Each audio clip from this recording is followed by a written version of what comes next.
Good morning, everybody. Thank you for joining us again to Between the Vines. I'm Jennifer Phillips Russo, Extension Viticulture Specialist with Cornell in the Lake Erie Regional Grape Program. This podcast is brought to you by Penn State University and Cornell. I'm here with Kevin Martin, our Business Management Specialist, and Andy Musa, our IPM Specialist. Hi, guys. Good morning. This is Kevin. It's nice to be with you all. I think we got a great podcast coming up. It's been a slow week, but we'll get to it in just a minute. Just for reference, today is actually I almost said 15th, May 12th, 2021. It's already been a week. Yeah, it's Wednesday. We just got wrapped up our second podcast, which, if you attended that podcast, some of the messaging here is going to be a little bit familiar, but unfortunately, it's just the three of us, so you've got to listen to us. We had some great conversation going that you missed out on.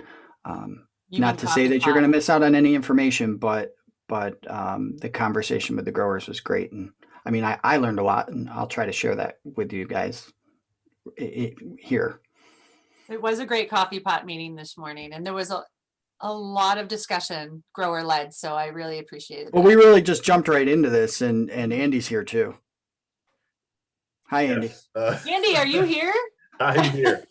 Andy Musa. I'm with the Lake Erie Regional Grape Extension Team and part of Penn State Extension in Erie County, PA. Thank you for reminding us, Andy. I keep forgetting to say that we are all part of the Lake Erie Regional Grape Program, and two of us are Penn Staters, and one of us is from Cornell, two-state program. But here we go. So I think we talked last week about the frost and about disease issues, and I think now we almost sort of know what's happening, what things look like. Well, I say almost, sort of. yeah. I can go first, I guess. Last week I checked areas for frost injury, and I went back to those same areas this week just to see what was going on and if we could tell any difference. Again, from the lakefront all the way, if you went south to 20, we didn't have as much injury. We had very little frost injury there, and Same. we have anywhere from maybe 2 to 3 right along 5-inch shoot growth to you get a little closer to 20, and we've had about 3 to 5-inch shoot growth. So they're growing, but they're growing slow, and that's because we've had very, very cool weather here in the last 2 weeks. Very cool weather, and your growing degree days kind of stalled out too, yeah? Yeah. And you could comment on that, because I think at the coffee pot meeting, they mentioned the growing degree days. I don't know how many they mentioned we had. Do you remember, Jen? I can tell you what we have.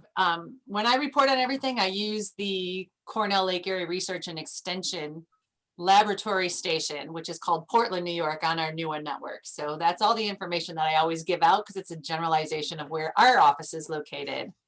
And currently for 2021, we are at 144 growing degree days, which is above the 5-year average. It's above the 5-year average, which is 107.2 growing degree days for yesterday's date. This is yesterday's information on May 11th. So yeah, we're ahead of it, but we have slowed down from the last week. So it was really rising up there when the weather was warm and beautiful, end of April, beginning of May, and now it's cooled right back down. So it has stalled out. Our growing degree days are actually right in line with 2017 and also 2018. So in 2018, we were at 152 yesterday, and 2017, 168. However, our precipitation is way below the average.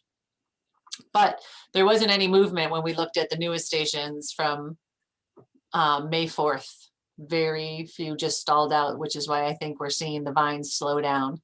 There has been, like you said, you saw some growth. Ours has increased. I went out to the same vineyards as well, and we've only moved maybe a 1/2 inch. But we are, if you can see behind me, those of you who are watching this as a video blog and not a podcast, we're definitely out 3.5 inches. And I do have growers out already with their first spray on. Well, I was going to say, Andy mentioned 3-5 inches where it's furthest along, which this year is by the lake, at least in Pennsylvania. We were out that far, maybe 2 to 3 inches, maybe not a whole lot of 5-inch stuff, but 3 inches, that important phenology benchmark for the first spray, that occurred early last week, or certainly by Wednesday of last week in certain vineyards. So we really, I mean, for us to, maybe move an inch in a week that's slow. And Yeah, we've and- had and- growers with sprays on last Friday. Right. And that 5 inches, that was probably, along the further shoots. I mean, most of them are 3 to 4 in that area, but we had 5-inch shoots also. But that again is going up to Route 20 from the lake up to Route 20. Now, what I'm concerned about is just south of Route 20 is where we have the vines pretty much stalled out. They were last week in those same vineyards that I mentioned, they were 1 to 3 inch stage. And again, this week they're at 1 to 3 inch stage. They haven't moved at all. So the ones closer to the lake, which is a little weirder, are actually out further. But Andy, just to add to what you're saying, we did have an infection period, didn't we? On NUA? Oh, for Phomopsis? Yes. Well, we got the rain on the 9th. Mhm. Okay, and it rained pretty good here. It didn't really, I checked a couple of the newest stations and they said we did not have a Phomopsis infection period. But that was because it said it was below 46 degrees. And we had discussed that. That magic number of 48. Well, and the models, I mean, depending on Right. what models used, and also people have to realize that, when you do, whether you're doing an insect or disease model, these models it's not They're not- concrete. They're not It's not like- perfect. yeah, it's not perfect. And especially when you get towards those marginal areas as far as like temperature wise. So we may or may not have had an infection. Like I said, NUA didn't say we did, but we were at the point where the 3 to 5 inch or 1 to 5 inch stage where growers should be putting on a spray for Phomopsis. So, and usually around that time, if you're looking at an average season, which I don't know if we have any more average seasons, but you're usually getting rainfall in that time anyway. So it's good to get those sprays on before the rainfall in that time period. So we were around that time period when we got in certain vineyards when we got those frost freeze events. And like I said, some of those seem to have just stalled out. The shoots aren't dead, they're still green, but they haven't moved. Mhm. And I suspect that some of those shoots in that area, say just south of 20 to maybe almost up to, at least in Pennsylvania, Side Hill Road or the escarpment. Further you go south, the worse that the frost freeze injury was. So we're going to have to wait and see. I think next week, Jen, you looked at the temperatures, and we're going to They be definitely start climbing Monday, Tuesday next week. So we should have a much better idea what injury there is or how bad it is. right. So Yes, Saturday it looks like we're going to hit 62, at least at Portland forecasted.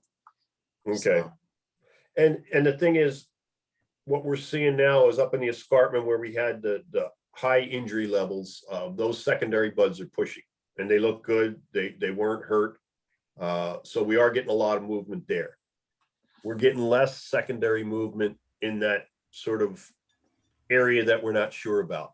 Right. Where the shoots are still. So I think some of those areas, maybe those shoots haven't died. So, that's why some of them aren't pushing yet, or they're just starting to push. So we're just going to have to wait and see. I don't know. Andy, I think one thing that's interesting that I think everybody was critical about those Phomopsis models about a few years ago was that if you had a really long infection period and the average temperature was below 46, it doesn't count. But you could have had a temperature above 50 for 2 out of the 36 hours, or even 6 out of the 36 hours. But the average temperature was too low. So thinking critically about it, it's like, well, why wasn't that an infection period? Just because it hit 44 degrees an hour later, the phomopsis did have its chance. So it seems like it would be. Right. The one thing I will say is we were right on the edge of a pretty major infection period at a critical time. So it would have been the 7th. Um, a few of the weather stations, at least, I don't know about all of them, never hit 46 degrees. So the average temp was a long infection period, so it could be bad, or it was a long leaf wetness period, so it could be bad.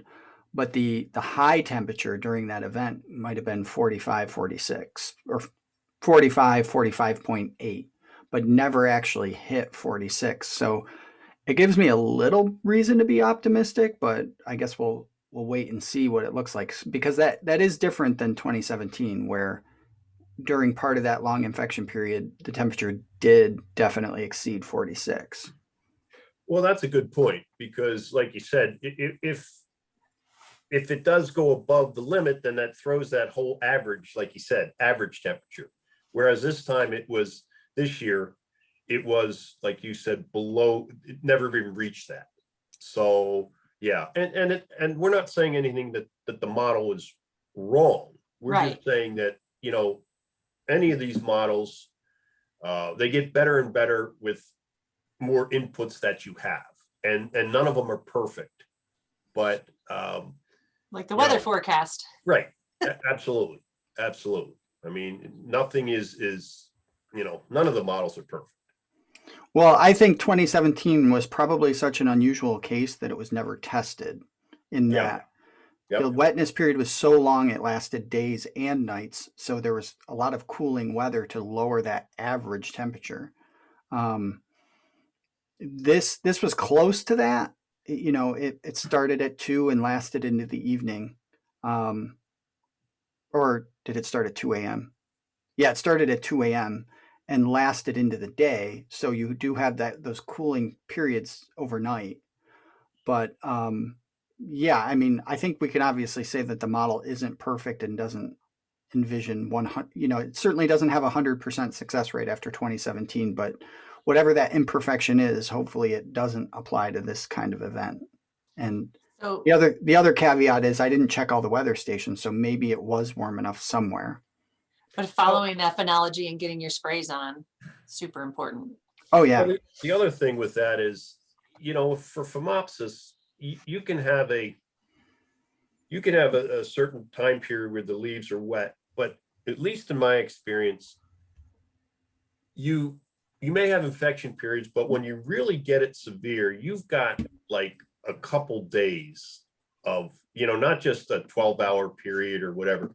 You've got a couple of days of just wet and it never dries out. And that's when you really see, that the infections are a lot worse. I mean, 2 and 3 days worth. And that's what 217, when we had that. It was only at 1 inch, 217. The shoots weren't growing at all because it was too cool. And so it was sort of like the perfect storm. And at that 1 inch stage, I really had never seen that before. Yeah, and we didn't have any events like that this year. I mean, anything that would have qualified as an infection period just occurred too early in the season, right, to do any damage. The shoots weren't out yet. Okay. I do think we should touch base about our coffee pot series, because I think they're very valuable, and it's where you can just talk to other growers, see what they're experiencing and what's going on. There was great discussion today during our coffee pot meeting. They're every Wednesday during the growing season. You need to register on lergp.com. Oh, Kevin, do you have the exact address for that? I never say it right. I don't. What I will say is, our coffee pot meetings have been at 10 a.m. for years and years and years. We tried some afternoon ones for a few years. We might go back to that once we're doing in-person stuff. It didn't work great to do afternoon ones virtually. So we're going to do some evening ones. And our first evening one is next week. So you can actually join us at 7 p.m. if you've got a day job, especially. or you don't like joining during the growing season virtually because you'd rather be out working, you can do that. So that will be our first evening one is next week, but you can register at lergp.com. lergp.cce.cornell.edu. That's where you have to register if you want pesticide credits. Right. And if you end up, that's our events website, but if you go to lergp.com and you look at our events, it can link you through to that other website. It's just, you'll have to click a couple times. That's all. It's a little easier to remember if you're just hearing it. But yeah, so join us next week in the evening, or if evening isn't your thing, we'll be back the following week, which is the 26th of May at our regular 10 a.m. time slot. And register every week, especially if you want to get DEC credits or credits in PA as well, because you can get recertification credits for your pesticide applicator license. We want to make sure we offer a bunch of opportunities to do that. It's been a little difficult for some growers during COVID to get the recertification credits that they need. We still are unable to do in-person events, and we know some of our growers prefer that. We'll get back to that as soon as we're allowed. But in the meantime, if you're willing to do things virtually, we've got plenty of opportunities for you. So we have our crop updates coming up on Thursdays all throughout the growing season. So look for those. And also our newsletter this month is going out this Friday, and it is Greg Loeb, who is the entomology professor at Cornell University. He has put out his grape insect and mite pests for 2021 field season. So look for that. Andy, do you have anything else to add? Nope. The only go thing ahead, I Andy. will say is sort of give a preview, and we'll talk about this in later podcasts. But as soon as these shoots start to move, the insects and disease situation naturally is going to pick up. At the 3 to 5 inch stage, we haven't mentioned anything about it. It's been so cool. I don't know what the insects are doing. They're all hiding, but at about the 3 to 5 inch stage, which we are at some spots, you should start looking for the banded grape bug and Lygocorus bug. They'll feed on the clusters or the cluster stems. Again, we're at that point with certain blocks, and then again at the 10 to 12 inch stage. But we'll be talking about that as we're out in the vineyard and start to see those maybe in later podcasts and coffee pods. Thank you.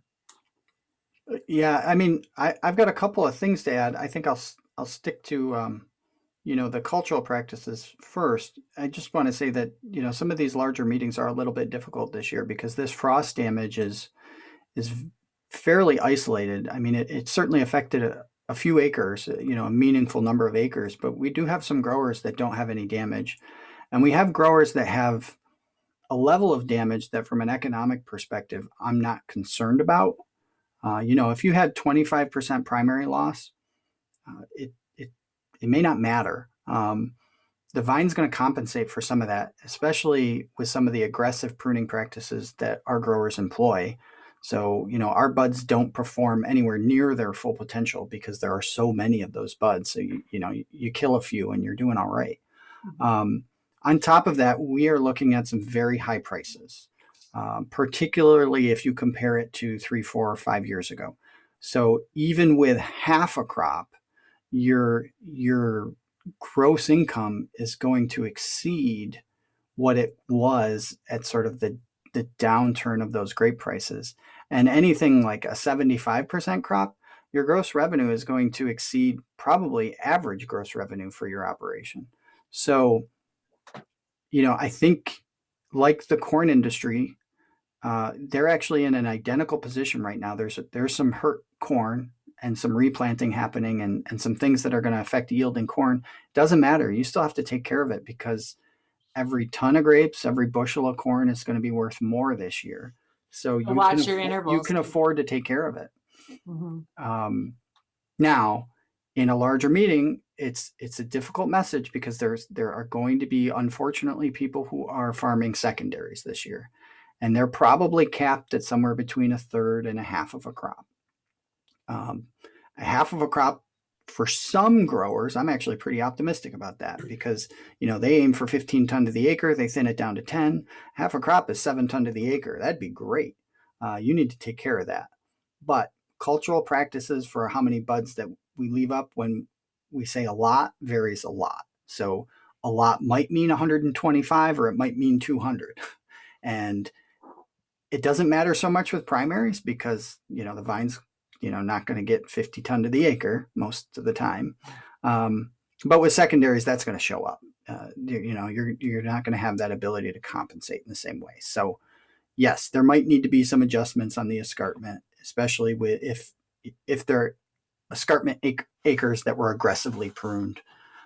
Certainly anything pruned down to 80 buds, things might look very, very different than they would in a normal year. But I think the industry as a whole needs to be optimistic and make sure that they continue to explore taking care of their vineyard in a very normal way. Oh, absolutely. I second that. Thank you.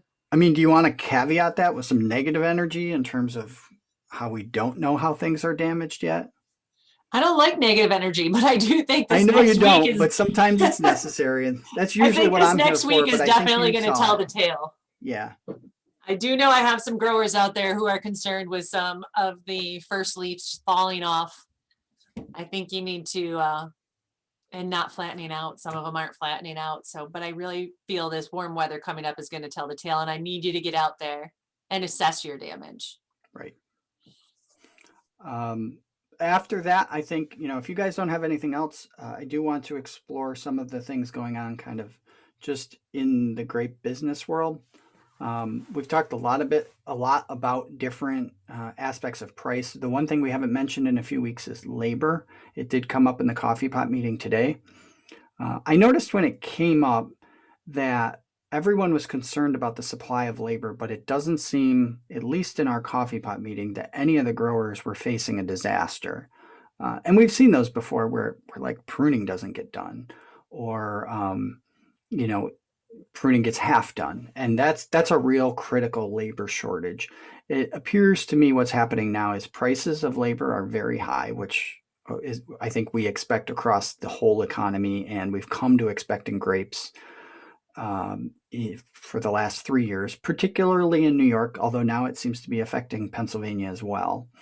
So prices are high, and probably the renewal work is not getting done in the way that it should be. And we're sort of running out of time to do that efficiently.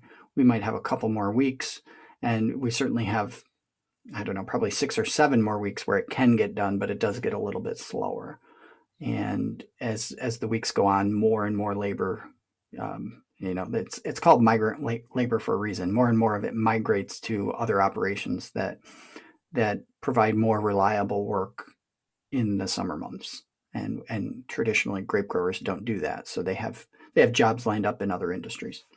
But yeah, I mean, that's kind of a critical thing, long-term thing for us. Growers are talking about H2A. H2A really is not a very good long-term solution. It would take legislative alternatives to H2A to fix that problem.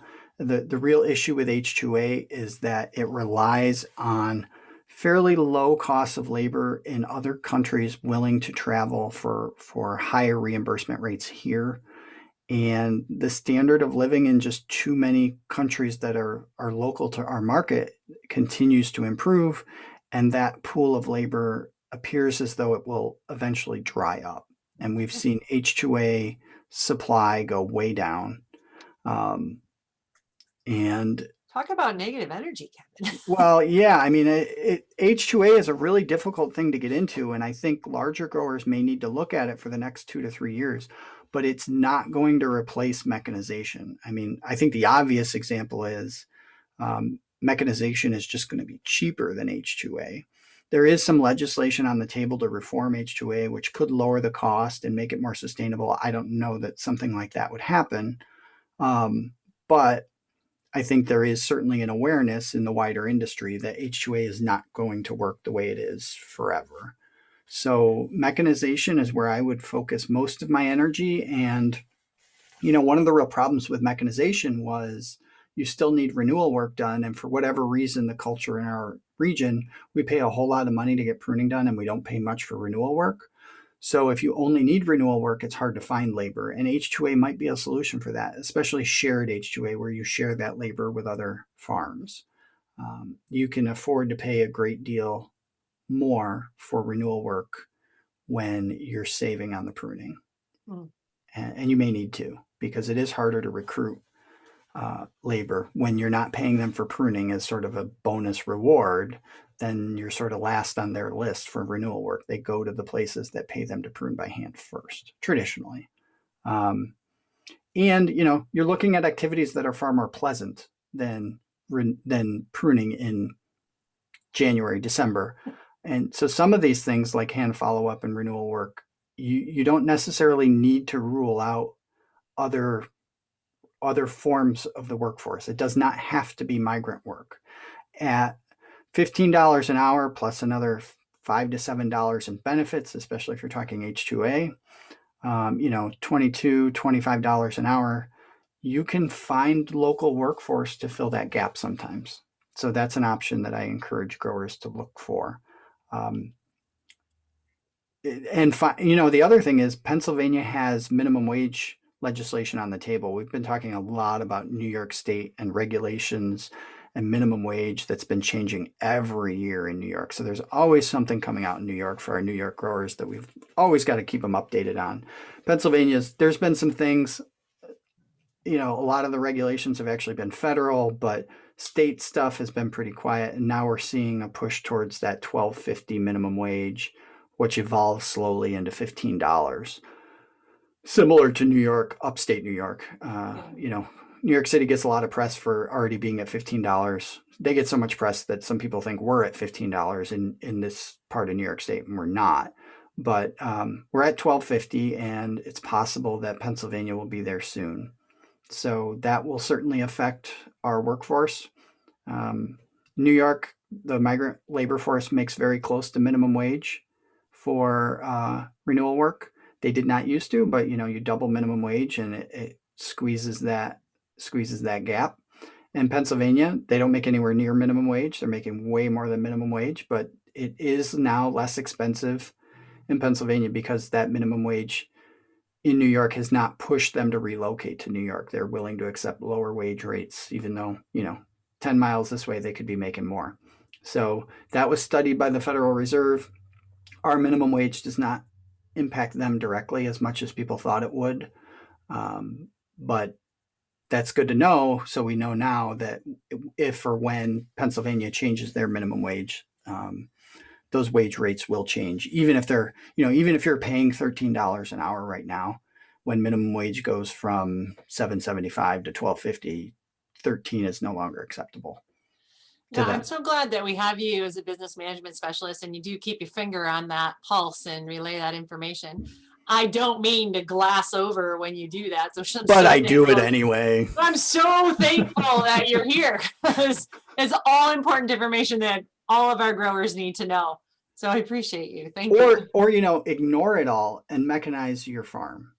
If you can find a way to sustainably mechanize and do this labor in-house with, say, full-time employees or seasonal full-time employees, like other industries, not relying on migrant work, you substantially lower your risk to these bumps in the labor roads, and you make yourself more sustainable. Now, that being said, we've seen plenty of people who mechanize incorrectly, and it's kind of a disaster. And you try to get your labor down to zero, and you don't take care of your stuff, and we don't want to encourage that because that's hand pruning still pays. It's better than not pruning at all, for sure.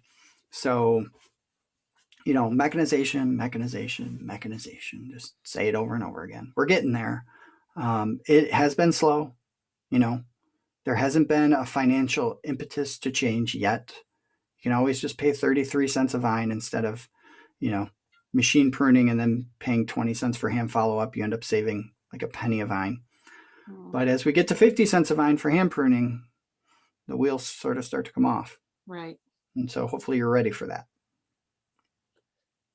Well, thank you for all that information. And thanks for joining us again this week for Between the Vines. We will be back next week. Yeah. All right. Thanks for joining us. Have a great week, everybody. Andy just waves. Andy, Yeah, say if you're something so listening, Andy people just can waved hear you. goodbye.